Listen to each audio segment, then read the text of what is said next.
kana wa akhwatuha. Kana wa akhwatuha fungsinya adalah merofakkan isim dan menasabkan khobar. Tarfa'ul isma wa tansibul khabara. Kana dan saudaranya ini adalah fiil-fiil yang masuk pada susunan mubtada dan khobar. Jadi kana dan saudaranya masuk kepada susunan mubtada dan khobar seperti ini. Muhammadun mubtada. Mubtada itu dia adalah isim marfu. Marfu itu tanda pokoknya adalah dhammah. Kalau dalam istilah ilmu tajwid, marfu itu sama dengan dhammah. Tanda pokoknya dhammah ya. Kemudian khabar juga marfu. Tandanya dhammah. Muhammadun rasulun. Mubtada dan khabar. Muhammad adalah mubtada, subjek, khabarnya adalah rasulun, sama-sama marfu. Pada susunan seperti inilah kana dan saudaranya itu bisa masuk ya. Jadi fungsi kana dan saudaranya adalah tarfa'ul isma wa tansibul khabara. Catat ini nak, kalau nanti ada dipertanyakan. Jadi fungsi kana adalah merofakkan isim, dan isimnya itu maksudnya mubtada tadi. Jadi karena dia masuk kepada mubtada dan khobar, jadi dia merofakkan mubtada yang nanti disebut dengan isim kana. Kemudian menasabkan khabar yang nanti disebut dengan khabar kana. Contohnya, Muhammadun rasulun. Muhammad tadi adalah mubtada, rasulun adalah khabar. Lalu kalau dimasuki oleh kana, dia akan mengalami perubahan. Kana Muhammadun rasulan. Jadi tadi fungsinya kan menasabkan isim, merofakkan isim. Isimnya atau mubtada tadi tetap rofa, tetap dalam posisi marfu, tandanya dhammah. Kemudian menasabkan khabar. Nah, nasab itu tanda pokoknya adalah fathah. Jadi karena dimasuki oleh kana, rasulun yang tadinya marfu, ketika dimasuki oleh kana dia berubah menjadi mansub, tanda pokoknya adalah fathah. Kenapa 2? Karena dia tidak ada alif lam.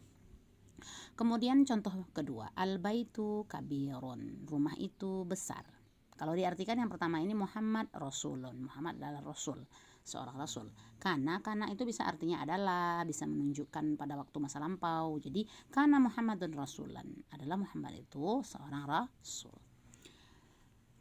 Adalah Nabi Muhammad maksudnya itu ya. Kemudian al-baitu kabirun. Rumah itu besar. Al-baitu adalah mubtada, ibu singkat saja. Kemudian kabirun adalah khabar. Dia sama-sama marfu.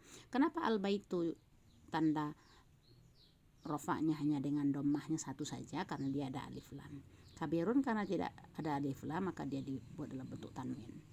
Kalau dimasuki oleh kana, dia akan mengalami perubahan sesuai dengan fungsi kana. Kanal baitu kabiron. Al baitunya adalah isim kana, dia tetap marfu karena tadi fungsinya merofakkan isim.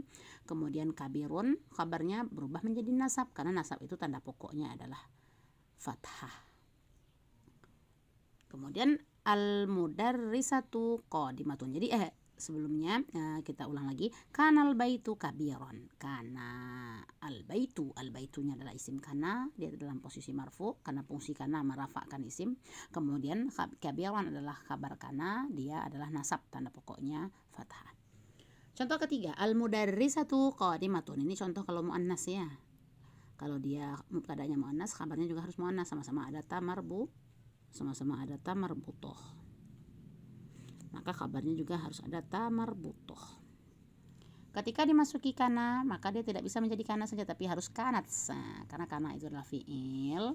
Nah, kalau dia muannas, kalau dia mubtadanya muannas, maka dia ditambahkan juga kananya itu dengan ta tanis. Jadi kanatil mudar. Kalau kita bacakan terpisah-pisah, kanat al mudarrisatu qadimah. Tapi kalau kita sambungkan bacaannya kanatil mudarrisatu qadimatan. Mudarrisatunya adalah isim kana, dia tetap marfu. Kemudian kabar kananya adalah qadimatan. Kenapa dia berubah menjadi dari qadimatun menjadi qadimatan? Karena dia adalah khabar kana. Oke. Semoga ini bisa Nana Ibu pahami bagaimana bentuk perubahan pada susunan mubtada dan khabar ketika sudah dimasuki oleh kana.